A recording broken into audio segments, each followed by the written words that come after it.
책을 한 권 소개하는 것으로 설교를 시작하겠습니다. 20년 전 일본에서 최단기간 100만 부 판매한 베스트셀러 책이 있는데요, 바보의 벽이라는 책입니다. 이 책은 동경의대 명예교수인 요로 다케시라는 사람이 쓴 책인데요, 이 책이 얼마나 대단한 책이냐니까 누적 판매가 지금은 1000만 부, 별로 놀라지 않으시는데 1000만 부 이상 팔린 책으로 경이적인 기록을 남긴 책입니다. 내용을 짧게 소개하면 이렇습니다. 인간의 뇌는 알고 싶지 않은 일에 대해서는 스스로 정보를 착 하고 차단해버리는 구조적인 특성이 있다고 합니다. 자기 마음속에 기존에 가졌던 고정관념, 편견, 선입견이 작동을 해서 자기가 듣고 싶은 것만 선택해서 듣게 만듭니다. 그래서 듣고 싶은 것만 듣고 듣기 싫은 내용은 가상의 이 벽을 이렇게 세우고 그리고는 안 들어요. 쉬운 예로 이런 거 있습니다. 여러분들도 많은 분들이 유튜브 이런 것 보고 계시죠. 유튜브를 보면 극우 유튜버나 또 혹은 극좌 유튜브, 또 어떤 사회적인 이슈에 대해서 막 한쪽으로만 계속 이야기하는 걸 들으면 그 이야기 외에는 다른 이야기를 들으려고 하지 않아요. 마치 그게 신앙이 되어버려요. 그것만이 옳고 그것 아닌 것 다른 이야기하면 집안 식구라도 막 화냅니다. 여러분 자식들하고 뭐 그런 경우도 더러 겪어보시죠. 그게 왜 그러냐니까 이 바보의 벽이 사람들마다 이렇게 세워져 있기 때문에 그렇습니다. 바보의 벽, 이렇게 말해서 뭔가 대단한 것 같지만 이건 우리 삶에 일상적으로 있는 겁니다. 바보의 벽은 이제 넘겨주세요. 괜찮습니다. 네. 바보의 벽은 신앙의 영역에서도 나타납니다.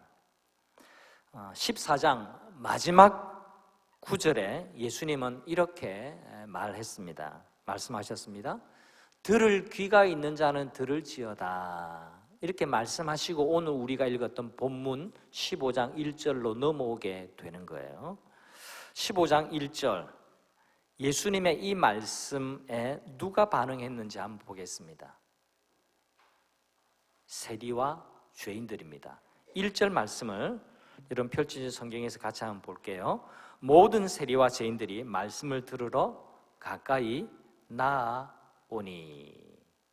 자, 들을 귀가 있는 자는 들으라 라고 말씀하셨는데 누가 나왔어요? 말씀을 듣기 위해서?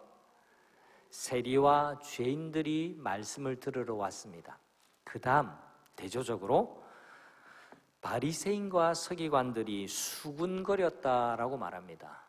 어떻게 수군거렸느냐? 이 사람이 예수님을 두고 하는 말입니다. 아니, 이 예수라는 양반이 죄인을 영접하고 이 죄인들과 함께 식사를 하고 함께 시간을 보내네? 하고 수군수군댔다. 그렇게 말합니다. 투덜거렸습니다. 원망했습니다. 말씀을 들으려고 찾아오는 세리와 죄인들을 가까이 하는 예수님께 노골적으로 불편한 기색을 비칩니다. 아주 대조적이에요. 세리와 죄인들은 자기 스스로가 죄인이라고 생각했기 때문에 예수님께 나와서 말씀을 듣습니다. 그들에게는 들을 귀가 있었어요. 반면에 바리새인들과 서기관은 달랐습니다. 예수님이 정말 이 예수라는 분이 하나님이 보내신 거룩한 분이라면 그럴 수가 없지라고 생각을 했습니다. 그럴 수가 없다는 게 어떤 일입니까? 아니, 하나님이 보내신 거룩한 분인데 어떻게 이런 세리와 죄인과 같은 이런 부류의 사람들하고 같이 밥도 먹고 시간도 보내고 대화도 하고 어떻게 이들을 가까이 할 수 있단 말인가? 그렇게 수군대고 불평하고 원망하면서 더 이상 예수님이 하시는 말씀이 귀에 들어오지를 않았습니다. 바보의 벽에 갇히고 만 것이죠. 바로 이런 상황 속에서 예수님은 15장의 비유 3가지를 연속해서 들려주셨습니다. 그 유명한 잃어버린 한 마리의 양 이야기, 또 잃어버린 한 드라크마 이야기, 그리고 두 아들 가운데 집을 나갔던 탕자의 이야기, 이 이야기를 예수님께서 이 사람들에게 들려주셨어요. 여러분, 이 15장 전체, 오늘은 2가지 비유만 읽었지만 시간상 3번째 탕자의 비유는 읽지 않았습니다. 이 이야기가 왜 예수는 도대체 죄인들을 가까이 하는가라는 불편한 질문에서부터 시작되었다라는 점을 다시 기억하는 것이 중요합니다. 이 불편한 질문에 대해서 예수님은 비유로 답하셨죠. 이야기의 초점을 명확하게 하는 중요한 단어 몇 가지가 나오는데요. 첫 번째는 잃었다라는 단어입니다.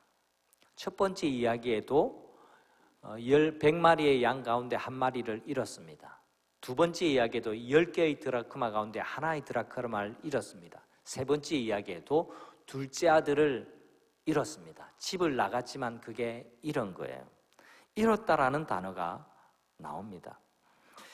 바리새인들과 서기관들의 관점에서는요, 세리와 죄인들은 하나님의 은혜를 받을 수 없는 대상이었습니다. 이렇게 선을 그어놓고 저들은 하나님의 은혜를 받을 수 없는 대상, 여기 나를 포함해서 우리는 하나님의 은혜를 받을 수 있는 대상으로 여겼습니다. 그러나 하나님께서 바라보시는 관점은 너무나 다릅니다. 완전히 다릅니다. 세리와 죄인들을 다시 찾아야 하는 잃어버린 자로 보셨어요. 그래서 예수님께서 이 죄인들을 가까이 하시고 함께 식사를 하신 거예요. 함께 시간을 보내신 거예요. 함께 대화하신 겁니다. 그들과 친하셨던 겁니다. 3가지 비유의 공통점과 강조점은요, 잃은 양, 잃은 드라크마, 잃은 아들이에요. 그냥 아들, 그냥 드라크마, 그냥 한 마리의 양이 아니라 잃은 양, 잃은 드라크마, 잃은 아들이라는 겁니다. 이것이 하나님의 관점입니다. 잃어버린 아픔과 슬픔과 고통을 느낍니다. 그만큼 소중하기 때문에 그렇죠. 여러분, 소중한 것을 잃어버려 봐야 잃었다라는 의식이 생기게 되는 거예요. 이참에 좀 가벼운 이야기지만 여러분에게 광고 겸 좀 말씀드리려고 해요. 여러 번 광고를 해도 여러분들이 분실물을 찾아가지를 않아요. 좀 연세 많은 분들이 지금 이 광고를 못 알아들어서 그러는지 제가 부임하자마자 분실물 함을 뒤에 만들어 놨는데 안 찾아가요. 죽어도 안 찾아가요. 장갑이 있고 안경도 있고 시계도 있고 열쇠도 있는데 아마 집 열쇠 같은데 안 찾아가요. 왜 안 찾아가는지 모르겠어요. 그게 소중한 거라는 의식이 별로 없는 거예요. 큰일 났다. 이거 없으면 어떻게 하지? 죽고 사는 문제 진짜 여러분 가운데 이 10캘럿짜리 다이아몬드, 저는 다이아몬드 끼워보지도 못했습니다만 이거 잃었다 하면 뭐 난리가 나지 않겠습니까? 뭐 저 붙들고 좀 찾아내라고 그렇게 하지 않겠어요? 제발 좀 찾아가세요. 오늘 좀 다 찾아가시면 좋겠어요. 여러분, 잃어버렸다, 여기에 잃었다라는 표현은 그만큼 소중한 존재라는 겁니다.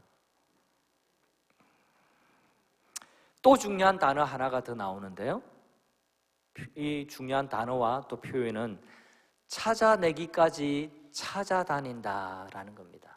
그냥 슬쩍 한번 한 바퀴 보고 무성의하게, 그 다음에 그냥 심드렁하게 그렇게 한 게 아니라 찾아내기까지 찾아다닌다입니다. 우리 4절과 8절을 같이 한번 보겠는데요, 여러분 같이 한번 읽어보겠습니다. 너희 중에 어떤 사람이 양 100마리가 있는데 그 중에 하나를 잃으면 99마리를 들에 두고 그 잃은 것을 찾아내기까지 찾아다니지 아니하겠느냐.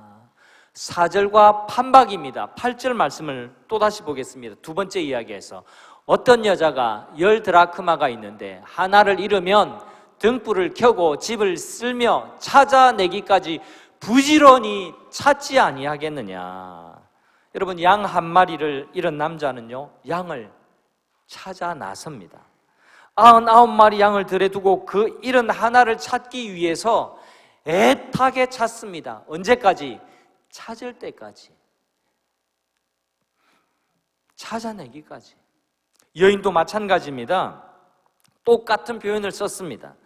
어두운 집안에 불을 밝히고 바닥을 쓸기 시작합니다. 당시 집안은요, 오늘날의 우리처럼 바닥에 장판을 깔거나 마루를 까는 그런 집 구조가 아니었습니다. 잃어버린 드라크마 하나를 찾기 위해서 바닥에 흙먼지 지푸라기를 쓸어내는 수고를 했어야만 합니다. 저 구석진 곳, 눈에 보이지 않는 곳, 그곳까지 허리를 구부리고 무릎을 꿇고 앉아서 찾았어야만 했습니다. 여인의 간절함과 애타는 심정을 우리가 이 행간 속에서 읽어야 합니다. 여러분, 우리 주님의 마음이 이래요. 길을 잃고 헤매는 양이 스스로 정신을 차리고 길을 찾아서 집으로 돌아오는 법은 없습니다. 양이란 존재는 원래 그래요. 양은 자기 마음대로 막 돌아다녀요. 그리고 어디 갔지? 왜 안 보이지? 하고 길을 잃어버리는 거예요. 그러다가 정신을 바짝 차리고 내가 주인에게로 가야지, 우리 친구들, 무리들에게로 가야지, 그렇게 찾아올 수 있는 능력 자체가 없는 게 양입니다. 양이 원래 그래요. 그 유명한 이사야 53장의 말씀 보면 우리는 다 양 같아서 각기 제 길로 갔거늘 여호와께서는 이런 양을 찾기 위해서 자기 몸을 버리셨다. 그렇게 말씀합니다. 여러분, 이 말씀은 하나님을 떠난 죄인을 설명하기에 너무나 적절하고 정확합니다. 길을 잃고 방황하는 죄인들에게 주님이 찾아오셨어요. 길이 되어 주셨습니다. 십자가에서 자기 사랑을 확증해 주셨습니다. 사랑하시되 그냥 사랑하신 게 아니라 끝까지 사랑해 주셨습니다. 여러분, 모두 주님이 결코 포기하지 않는 사랑의 대상이라는 점을 마음으로 믿으시기를 바랍니다. 찾기까지 찾는 소중한 존재들이에요. 그게 바로 우리라는 겁니다. 주님 눈에는 그 무엇과도 바꿀 수 없는 소중한 대상이 바로 우리라는 거예요. 찾아내기까지 찾아다니는 목자의 모습을 떠올려 보십시오. 마당을 쓸고 구석구석 부지런히 살피는 여인의 모습을 떠올려 보십시오. 집을 떠난 아들을 노심초사 애타하며 매일 밤마다 기다리던 아버지의 모습, 그것이 우리 주님의 마음입니다. 잃어버린 양의 비유와 잃어버린 드라크마 비유, 또 잃어버린 아들에 관한 비유의 핵심 메시지는 같지만요, 또 각각 조금씩 다른 강조점도 있습니다. 양이 길을 잃어버리는 것은요, 순전히 양 자신의 어리석은 또 고집스러움 때문입니다. 분별력이 없어서 갈 길을 몰라 헤매는 인생을 의미하기도 하죠. 두 번째 나오는 이야기 속에서 잃어버린 드라크마는요, 이 생명력이 없어요. 살아있는 대상이 아니기 때문에 스스로 없어지거나 도망치는 것, 또 그런 의지가 없습니다. 누군가 그 드라크마를 잃어버렸기 때문에 잃어버린 존재가 된 거죠. 자신의 잘못 때문이 아니라 다른 원인 때문에, 주변의 환경 때문에 결과적으로 잘못된 길로 이끌렸거나 잃어버리게 된 경우를 말하기도 합니다. 세 번째, 집을 나간 둘째 아들은요, 아버지에게 등을 돌리고 고의적으로 떠났습니다. 요즘 젊은 아이들 표현을 빌리면 최고의 빌런입니다. 고약하게도 아버지가 아직 죽기도 전에 아버지가 생생하게 살아있는데도 불구하고 아버지의 유산을 미리 당겨 받아가지고 집을 챙겨서 집을 떠났습니다. 받은 재산 다 당진하고 외국에서 허랑방탕하게 다 낭비하고 인생의 밑바닥을 경험하고 맛본 다음에야 그제서야 집으로 되돌아왔습니다. 이런 점이 조금 달라요. 그러나 세 경우 모두 공통점이 있습니다. 주인이 그리고 아버지가 찾을 때까지, 아들이 되돌아올 때까지 포기하지 않았다라는 점입니다.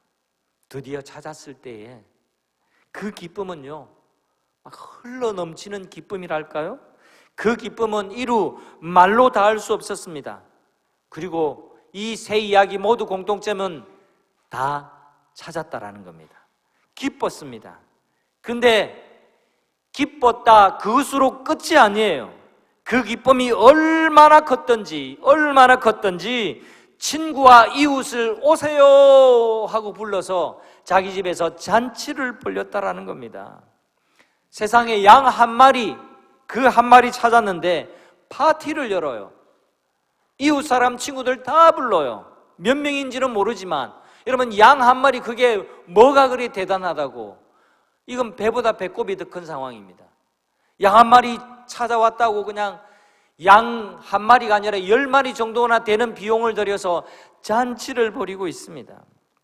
이런 드라크마를 찾았는데 혼자 조용히 그냥 기뻐하는 게 아니라 이웃을 불러서 잔치합니다. 아마 부침개도 부쳤는지 모르겠습니다. 아무튼 음식을 풍족하게 나눠 먹고 노래도 부르고 함께 즐거워하는 그런 파티를 벌였다라는 겁니다. 가출했던 아들이 정말 꼴도 보기 싫었던 아들일 수 있는데 거지꼴로 하고 돌아왔습니다.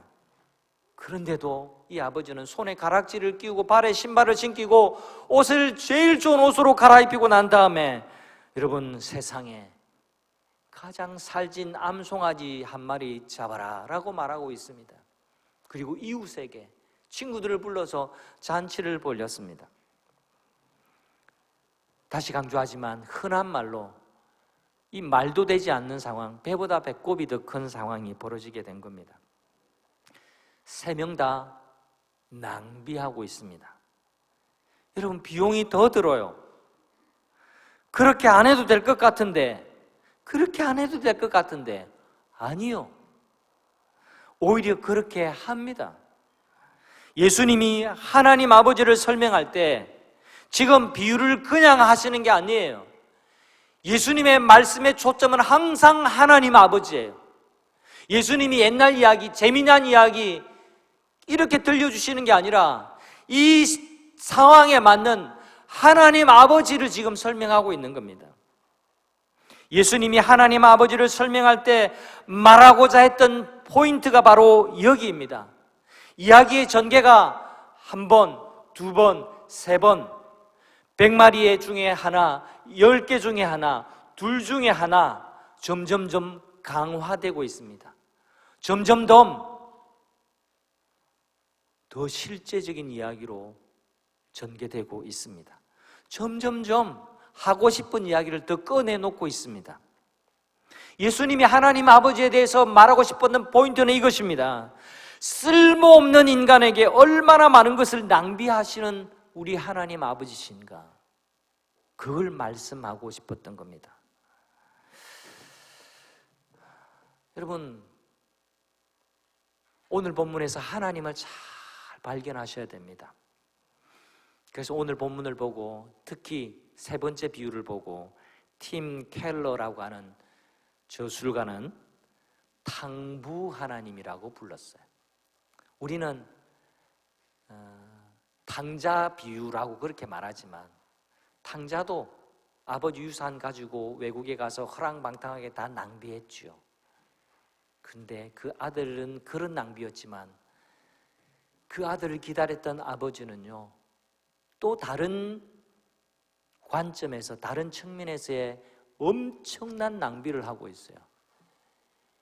이 쥐어 패고 다리 몽둥이 부러뜨려도 시원치 않을 이 자식에게 가락지 끼고 신발 신기고 옷을 갈아입히고, 그 싸늘한 시선으로 보는 게 아니라 두 팔 벌려서 그 아들을 반기고 맞이합니다. 그리고 살진 암송아지를 잡아서 파티를 벌입니다. 비용이 더 들어요. 왜 이렇게 합니까? 왜 이런 낭비를 합니까? 낭비하시는 아버지를 우리에게 보여주고 있습니다. 성도 여러분, 성경에서 하나님이 어떤 분이신지를 발견해야 합니다. 좀 성경을 읽으면서 하나님을 좀 아시라고 제가 이렇게 큐티를 강조하는 겁니다. 하나님이 어떤 분이신지를 제대로 알 때 내 삶이 변해요. 내가 노래 잘 부르고 예배 시간 안 빠지고 그냥 와 앉아 있는다고 내 삶이 변화되는 게 아니라, 내가 믿는 하나님이 어떤 하나님인지에 대한 깨달음이 내 속에 있을 때, 그 감격이 내게 있을 때에 내 삶이 변하게 돼 있는 겁니다. 기독교 신앙은 규범이 아니에요. 이렇게 해야만 우리가 천국에 갈 수 있다라고 말하지 않습니다. 그래서도 안 됩니다. 은혜입니다. 은혜. 내가 받은 은혜가 너무 커서 나는 예배 드리지 않을 수가 없는 거예요. 내가 받은 사랑이 너무너무 커서 내가 하나님 앞에 예물을 드리지 않을 수가 없는 겁니다. 내가 받은 그 구원의 은혜가 너무 커서 내가 노래하지 않을 수가 없는 겁니다. 내 생각의 크기로 하나님을 이해하려지 말고 말씀 속에서 하나님이 어떤 분이신지를 우리 모두 발견해야 됩니다.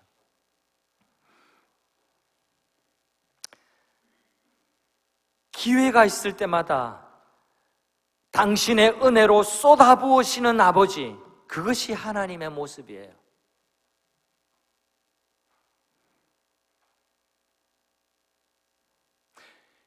은혜를 받을 자격이 전혀 없지만 그럼에도 불구하고 하나님은 다시 자비를 베푸시고 다시 기회를 주시고 당신의 은혜로 쏟아 부으세요. 그게 우리 하나님이세요. 하나님은요, 우리의 생각보다 훨씬 정이 많으신 분이에요. 하나님은요, 여러분이 생각하는 것보다 훨씬 더 따뜻한 분이세요. 여러분, 종교 생활을 하면 좀 건조하고 차갑고 밋밋하고 재미가 없지만요, 종교 생활이 아니라 은혜 생활, 신앙 생활 하면 얼마나 마음이 따뜻해지고 푸근해지고 얼마나 감사가 넘치는지 몰라요. 세리와 죄인들의 모습을 보십시오. 구분 짓기에 급급한 이들과는 다르게 하나님은요, 우리 주 예수님은 어느 누구도 제외하지 않으십니다. 세리와 죄인들이 가까이 나와서 말씀 듣는 것이 너무너무 기쁘셨어요. 들을 귀 있는 자 들으라. 여러분, 귀 있다고 다 듣는 게 아니거든요. 들을 귀가 있어야 돼요. 하나님은 멀리 떠나 방황하는 사람들도, 길을 잃고 갈 바를 알지 못하는 가여운 사람들까지도 회개하고 구원에 이르기를 원하십니다. 이것이 오늘 우리에게 주시는 기쁜 소식입니다. 이것이 우리에게 복음입니다. 잃어버린 영혼을 향한 아버지 하나님의 뜨거운 사랑은요, 끝이 없어요. 지금도 우리를 부르십니다. 지금도 우리를 찾고 계세요. 하나님은 과연 여러분을 어떻게 보고 계실까요? 이 질문 앞에 우리 모두 오늘 서야만 합니다. 하나님은 나를 어떻게 보고 계실까? 여러분의 지금 상황이 제가 말씀드린 세 경우 중 하나일 수 있습니다. 내가 무지해서, 연약해서 길을 잃고 방황하는 경우가 있을 수 있어요. 또 원하지는 않았지만 지금 이 상황 속에 마치 내가 던져진 것처럼 답답한 시간을 보내는 분이 계실 거예요. 또 의지적으로, 의도적으로 하나님을 멀리하고 나 자신을 정당화하면서 살아가는 그런 마음이 굳은 분도 없잖아 있을 수 있다고 생각합니다. 여러분, 그러나 어떤 경우라도 상관이 없습니다. 하나님은 여기 계신 여러분을 여전히 소중히 여기고 계신다라는 그 사실을 받아들이시기를, 믿으시기를 주님의 이름으로 축복합니다. 그 사실 하나만큼은 놓치지 마시기를 바라요. 회개하고 하나님의 넓고 넓은 품에, 따뜻한 품에 안기시기를 바랍니다. 그때가 하나님이 가장 기뻐하는 때입니다. 단어 한 가지 더, 우리가 오늘 본문에서 놓치지 말아야 할 단어는요, 기쁨이라는 단어입니다. 기쁨. 돌아왔을 때 너무너무 기뻤다. 그 기쁨의 결과가 잔치라는 겁니다. 10절 말씀이 제게는 이 한 주간에 참 인상적이었습니다. 우리 10절 말씀 다 같이 한번 읽어보겠습니다. 내가 너희에게 이르노니 이와 같이 죄인 한 사람이 회개하면 하나님의 사자들 앞에 기쁨이 되느니라. 아멘. 첫 번째 이야기, 두 번째 이야기, 결론과도 같은 말씀이에요. 여러분, 제가 여러분에게 강조해 놓은 글씨가 있습니다. 하나님의 기쁨이 된다라는 겁니다. 어떻게 하면? 죄인 하나가, 죄인 한 사람이 회개하면, 우리가 회개하고 주님 품에 다시 안기게 되면 이것보다 더 큰 기쁨이 없다. 천사들이 막 기쁨의 잔치를 그냥 벌인다, 이렇게 말씀을 합니다. 10절 말씀을 묵상하다가 최근에 제가 경험한 이야기 하나를 여러분에게 좀 소개할까 합니다. 제가 이제 자주 목회자들이 모이는 이제 클럽에 운동하는 동아리에 가는데요. 그 월요일 되면 이제 운동합니다. 운동을 하는데 그 모임에서 느닷없이 한 분이 이제 운동 모임 시작하기 전에 손을 들고 운동하기 전에 오늘 제가 한 말씀 드릴 게 있습니다. 제가 회개할 게 있습니다. 하고 손 들고 앞에 딱 섰어요. 그리고 제가 요즘 여러 군데가 좀 아팠는데 내가 왜 이리 아픈가 싶어서 기도했는데 하나님은 내게 회개하라고 했다고 그렇게 말씀을 했어요. 제가 여러분하고 운동할 때 내 파트너에게, 파트너 2대2로 하는 운동이거든요. 내 파트너에게 좀 잘 못한다고 핀잔 주고 막 이렇게 막 짜증내고 막 상대방이 기분 나쁘게 이 말한 거, 이것 때문에 어떤 분이 마음이 상해서 최근에 안 나온다고 하는데 제가 참 그걸 듣고 또 기도하다가 그게 깨달아져 가지고 제가 회개했습니다. 그리고 같이 운동하는 우리 목사님들에게도 제가 회개합니다. 제가 잘못했습니다. 앞으로는 같이 운동하면서 제가 그렇게 안 하겠습니다. 잘못했습니다. 하고 들어갔어요. 여러분, 별것 아닌 이야기 같지만 제가 참 그 현장을 보면서 그날은 운동하면서 재밌기도 했지만 은혜가 되었어요. 은혜가 되었어요. 왜 그러냐니까요. 참 회개 잘 안 하는 부류가 목사거든요. 여기에서 몇 분이 좀 웃으시는데 실제로 그래요. 목사들 좀 회개 잘 안 해요. 제가 목사지만. 그런데요, 동료들 앞에서 너무 심각하게 하지 않았지만 아주 진지했습니다. 진심으로 이야기를 했어요. 제가 느껴졌습니다. 그리고 또 그렇게 했어요. 그리고 그분에게 제가 미루 짐작하기에는 그분에게 사과하는 또 연락도 했을 거라고 충분히 짐작이 되어집니다.